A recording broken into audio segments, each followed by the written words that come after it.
Hello everyone, welcome back to my channel. आज हम देखने वाले हैं बीएड फर्स्ट ईयर का सिलेबस की कोडिंग और क्या क्या फर्स्ट यूनिट फर्स्ट में क्या क्या चैप पॉइंट्स हम पढ़ने वाले हैं, क्या क्या इस चैप्टर में क्या क्या पॉइंट्स इंपॉर्टेंट पॉइंट है वो पढ़ने वाले हैं। तो प्लीज जो बच्चे अभी बीएड में फर्स्ट ईयर में है वो इस वीडियो को पूरा देखें। बहुत ही शॉर्ट एंड कंसाइज वीडियो होने वाली है, बहुत लेंदी नहीं है। जैसा कि आप लोगों को पता है कि पेपर वन है वो childhood and development. Paper one का जो नाम है वो क्या है? Childhood and development.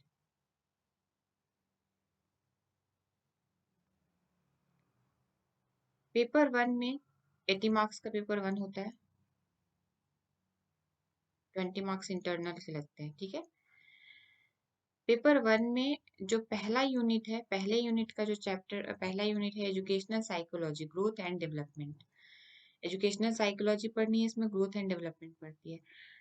देखो, एक टीचिंग का जो जॉब है ना, काफी नोवेल, मेरे अकॉर्डिंग काफी नोवेल जॉब है, इसलिए इसको पढ़ना सबको लगता है टीचर बनना बड़ा इजी है, बहुत ही इजी आसान है।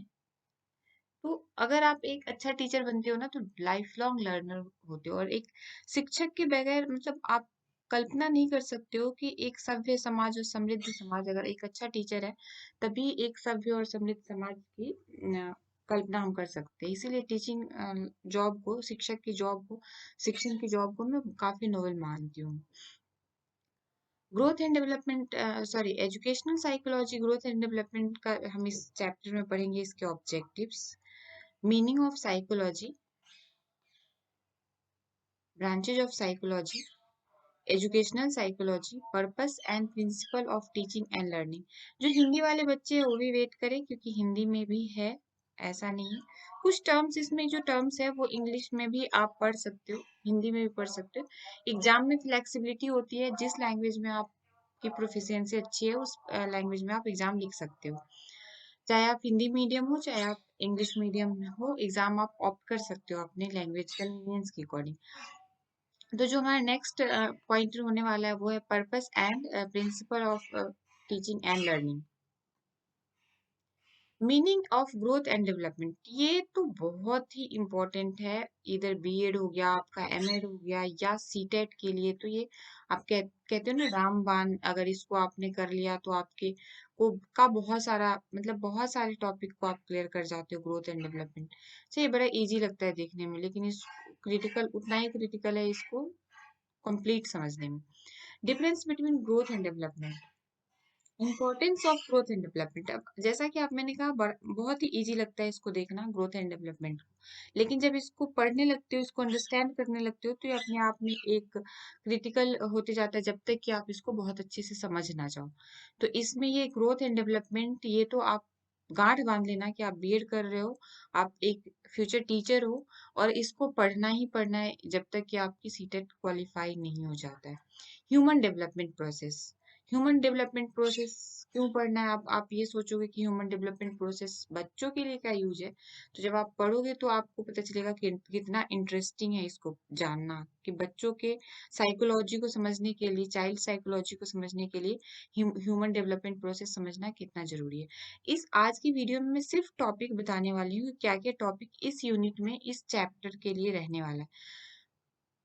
कॉन्सेप्ट ऑफ इंडिविजुअल डिफरेंसेस, जैसा कि हमें पता है हर व्यक्ति अपने आप में यूनिक होता है। हर व्यक्ति अपने आप में क्या होता है?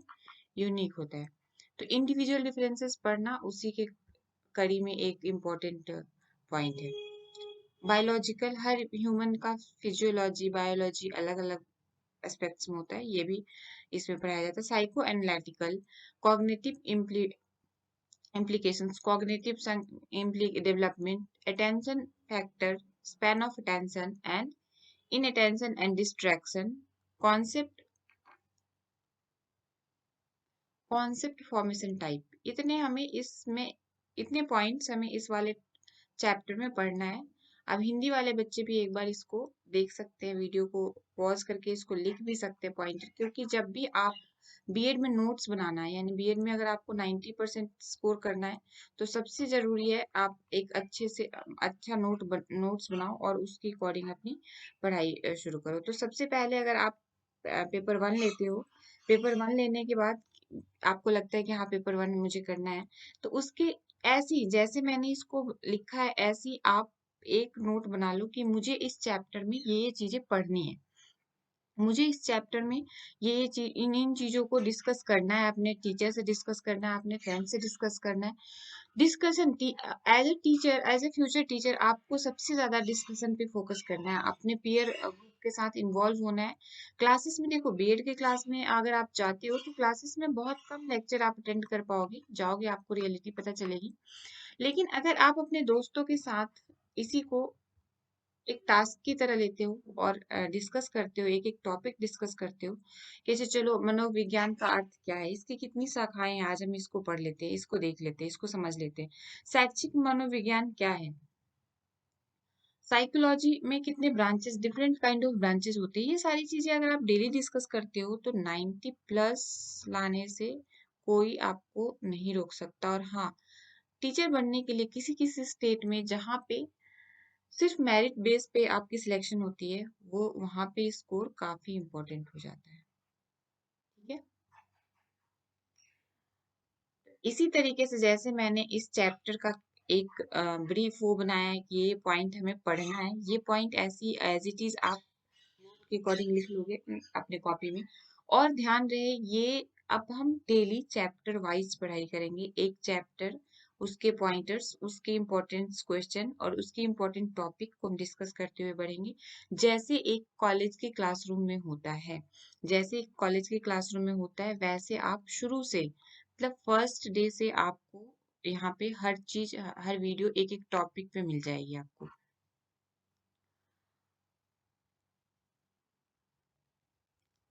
अब इसका मैं यहाँ एक छोटा सा वो दिखाती हूँ कि कैसे हम पढ़ने वाले हैं, कैसे हम स्टडी अपना शुरू करने वाले हैं।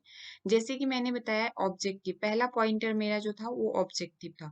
तो आपने ऑब्जेक्टिव अपने नोटबुक में नोट्स में लिख लिया कि हमें ये चीजें इसमें पढ़ना है, एक चैप्टर में हमें ये चीजें पढ़ना है, इस पेपर के लिए हमें इसको इसको पढ़ना है, तो ऑब्जेक्टिव। इस चैप्टर को पढ़ने के बाद आप क्या क्या किस किस चीजों में एबल हो जाओगे, क्या क्या अंडरस्टैंडिंग आपकी बन जाएगी, कितने इक्विप्ड हो जाओगे इसको पढ़ने के बाद, ये देख लेते हैं। इसको पढ़ने के बाद आप understand the meaning of psychology, आप साइकोलॉजी की मीनिंग को अच्छे से समझ सकते हैं कि मनोविज्ञान का अर्थ क्या है, मनोविज्ञान क्यों जरूरी है हमें।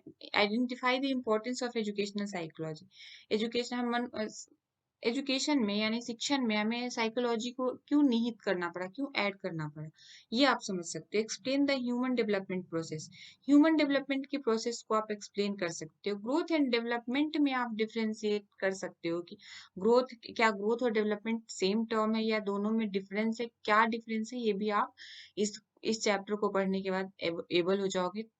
और बीएड में सिर्फ आपको पॉइंट अच्छे से आपको पता होना चाहिए, आपका पॉइंट क्लियर होना चाहिए, लिख तो आप अपने आप लोगे क्योंकि इस लेवल पे आप आ चुके हो कि आप टीचर बनने जा रहे हो, आपने ग्रेजुएशन कर लिया है, आप टीचर बनने जा रहे हो, तो लिख पॉइंट्स अगर आपका क्लियर है, आपके कॉन्सेप्ट क्लियर है, तो आप अपने आप से इसको ब्रीफ कर सकते हो, इसको लिख सकते हो। Discuss the cognitive development factors, cognitive development यानी संज्ञानात्मक डेवलपमेंट को भी आप, संज्ञानात्मक ग्रोथ को भी आप कैटर कर सकते हो। अब आपको पता चल गया कि इस यूनिट में हम कैसे इस सिलेबस को हम कैसे कवर करने वाले हैं, तो होप मेरे चैनल को प्लीज लाइक एंड सब्सक्राइब कर लेना क्योंकि आपके लिए बहुत काम का होने वाला है। एक एक पॉइंट यहाँ पे डिस्कस होगा और हमारे पास बहुत सारा टाइम है, 6 मंथ है एक फर्स्ट सेमेस्टर को कंप्लीट करने में, और स्टार्टिंग है, बिल्कुल स्टार्टिंग से हम स्टार्ट कर रहे हैं। अब मीनिंग ऑफ साइकोलॉजी, साइकोलॉजी का मीनिंग क्या है ये भी देख लेते हैं। द वर्ड साइकोलॉजी, साइकोलॉजी को हिंदी में फिर से मैं बता रही हूँ मनोविज्ञान कहते हैं, और मनोविज्ञान ये आपको इंग्लिश में ही याद करना है, साइकी एंड लोगस, इसको आप इंग्लिश में ही ऐसे ही लिखोगे एज इट इज। अगर आपसे पूछता है मीनिंग ऑफ साइकोलॉजी क्या है, तो आपको एज इट इज ये डेफिनेशन लिखना है कि साइकी और लोगस से मिलके साइकोलॉजी बना है। The word psychology drive from two Greek word, ये कहाँ से आया, ग्रीक वर्ड है। कौन कौन से, साइकी एंड लोगस मिलके बना है। साइकी का मतलब क्या होता है, साइकी का मतलब होता है सोल, हमारी आत्मा, और लोगस का मीनिंग होता है साइंस। तो आत्मा का जो विज्ञान है वो क्या है, वो साइकोलॉजी है। क्या है, आत्मा का जो विज्ञान है यानी कि soul, the science of soul is called psychology. So psychology is the beginning. जब स्टार्टिंग में साइकोलॉजी टर्म का इस्तेमाल किया गया होगा तब वहां पे इसको साइंस ऑफ सोल कहा गया, आत्मा का विज्ञान कहा गया। लेकिन later people began to question to existence of soul. अब हम क्वेश्चन करते रहते हैं क्योंकि हमारे पास माइंड है, हम सबसे डेवलप स्पीसीज में से हैं। तो हम क्वेश्चन करते हैं कि क्या सोल है, आत्मा को किसी ने देखा है। अब क्योंकि बहुत सारे थिंकर जो है, बहुत सारे थिंकर क्या, हम आप में से भी बहुत लोग ऐसे हैं जो हम ये सोचते हैं कि जो चीजें हमें दिखती है वही चीजें हैं, जिस चीजों को हम फील कर सकते हैं वही चीजें हैं, एग्जिस्ट करती है। तो बहुत सारे लोगों ने, बहुत सारे मनोवैज्ञानिकों ने, बहुत सारे एजुकेशनिस्ट ने, शिक्षाविदों ने इस पे क्वेश्चन मार्क लगाना शुरू कर दिया। क्या एग्जिस्टेंस ऑफ सोल, क्या आत्मा एग्जिस्ट भी करता है, आत्मा है भी। सो psychology was defined as the science of mind. उसके बाद इसको साइंस ऑफ माइंड से, मतलब माइंड से ऐड कर लिया गया। पहले कहाँ से था, सोल से था, लेकिन उसके बाद धीरे धीरे इसको माइंड से कनेक्ट करने लगे। The activity of mind can not be externally observe. अब इसमें जब माइंड की एक्टिविटी को भी हम देखते हैं तो जैसे हमने डिफाइन कर लिया कि कुछ बच्चे जीनियस है, कुछ बच्चे नॉर्मल है। मैं क्या सोच रही हूँ, आप क्या सोच रहे हैं, आप कैसे सोचते हैं, आपका जो थिंकिंग ऑफ प्रोसेस है वो क्या है, मेरा थिंकिंग ऑफ प्रोसेस, मेरी सोसाइटी, मैं अपनी सोसाइटी के अकॉर्डिंग सोचूंगी, आप अपनी इन्वायरमेंट सोसाइटी के अकॉर्डिंग सोचोगे। तो इस पे भी लोगों ने क्वेश्चन मार्क कर लिया कि ये भी कैसे है, ये भी हम हर तरीके का हर लोगों का difference difference way of thinking है, डिफरेंट माइंड की जो माइंड मैपिंग है डिफरेंट है, तो हम इसको भी कैसे प्रूफ कैसे कर सकते हैं। तो बाद में psychology was defined later as the science of human behaviour. Human behaviour के, हर किसी के बिहेवियर, हर कुछ स्पीसीज की बिहेवियर सेम होती है, कुछ स्पीसीज की बिहेवियर डिफरेंस होती है। तो ह्यूमन बिहेवियर की को स्टडी करना ही साइकोलॉजी हो गया। साइकोलॉजी, अब आप सोच सकते हो कि कहाँ से निकला, आत्मा के विज्ञान से निकलते निकलते बिहेवियर तक पहुंच गया। तो मानव का, ह्यूमन का जो आदत है, बिहेवियर है, उसको स्टडी करना क्या क्या कहा जाता है, साइकोलॉजी। तभी आप देखते हो कुछ साइकोलॉजिस्ट या कुछ पर्सन ऐसे होते हैं कि आप खड़े हो तुरंत बता देते हैं आप क्या सोच सकते हो, क्या सोच रहे हो। आपकी थिंकिंग, मतलब आपके थिंकिंग तक पहुंच जाते हैं, आप उससे ज्यादा नहीं, आगे नहीं सोच सकते हो। कुछ स्टूडेंट ये आपको बता देते हैं। सो आई होप कि मनोविज्ञान यानी साइकोलॉजी का अर्थ आप लोग समझ गए और इसको आप अपने लैंग्वेज में लिख सकते हैं। इसको अपने लैंग्वेज में नोट बना सकते हैं। हिंदी वाले भी इसको देख ले। मनोविज्ञान की शब्द की उत्पत्ति दो ग्रीक शब्दों से हुई है, साइको एंड लोगस से, जिसका साइकी का अर्थ होता है आत्मा और लोगस का अर्थ होता है विज्ञान। अतः प्रारंभ में जब बिगनिंग की, जैसे मैंने ऊपर आपको बता रखा है, मनोविज्ञान का अर्थ आत्मा का विज्ञान था। बाद में लोगों ने आत्मा के अस्तित्व पे प्रश्न उठाने लगे, तो आत्मा का विज्ञान से हटके क्या हो गया, दिमाग, मतलब मन के विज्ञान को, यानी कि दिमाग के विज्ञान के रूप में इसको परिभाषित किया गया। लेकिन इस पे भी क्वेश्चन मार्क लग गए, इस पे भी, मन के विज्ञान पे भी क्वेश्चन मार्क लग गए। तो इसको व्यवहार, मानव के व्यवहार के विज्ञान के रूप में परिभाषित किया गया, जाना गया। आज की डेट में साइकोलॉजी का जो मीनिंग है वो क्या है, ह्यूमन बिहेवियर या मानव का व्यवहार। आई होप कि आप इसको अपने भाषा में लिख सकते हैं और समझ सकते हैं। नोट अभी से ही बनाना शुरू कर दे। डे वन से आप नोट अगर बनाने लगे तो आप सब सही से कर सकते हैं। डे वन से अगर आप नोट बनाते हो तो आपका क्वेश्चन, आप अपनी एग्जाम में क्वेश्चन बहुत अच्छे से लिख के आ सकते हो। ब्रांचेज ऑफ साइकोलॉजी, साइकोलॉजी की क्या क्या ब्रांचेज होती है ये देख लेते हैं। उसके बाद ये वीडियो आज के लिए कंप्लीट हो जाएगी। फिर नेक्स्ट में हम ऐसी topic wise briefly daily study करेंगे। ब्रांचेज ऑफ स्टडी, जो साइकोलॉजी की जो ब्रांचेज है वो कौन कौन सी है जो हमें पढ़नी है। वैसे तो बहुत वास्ट ब्रांचेज है, लेकिन जो हमें पढ़नी है वो हमें कौन कौन से अभी इसको किस किस पे डील करना है, चाइल्ड साइकोलॉजी पे, एबनॉर्मल साइकोलॉजी पे, सोशल साइकोलॉजी पे, एजुकेशनल साइकोलॉजी पे और काउंसलिंग साइकोलॉजी पे।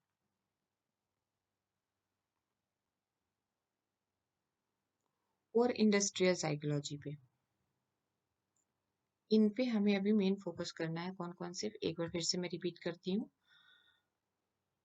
Child psychology, abnormal psychology, social psychology, educational psychology, counselling psychology और इंडस्ट्रियल साइकोलॉजी।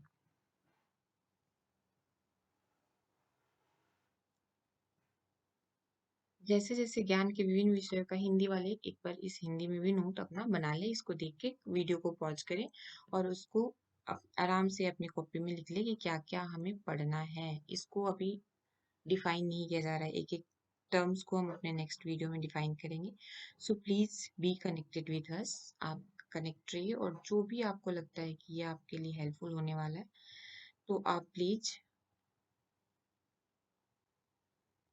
सब्सक्राइब करें, कमेंट करके बताएं कि नेक्स्ट वीडियो में आपको किस पे, नेक्स्ट वीडियो में हम डिस्कस करेंगे किस पे आपको ज़्यादा डिफिकल्टीज, किस कौन से टॉपिक पे ज़्यादा डिफिकल्टीज फेस हुआ, किसको और दोबारा से समझने की ज़रूरत है। आई होप कि आपको ये मेरा छोटा सा एफर्ट काफ़ी पसंद आया होगा। नोट अपना बनाते चलें, कनेक्टेड रहें। Thank you, bye bye.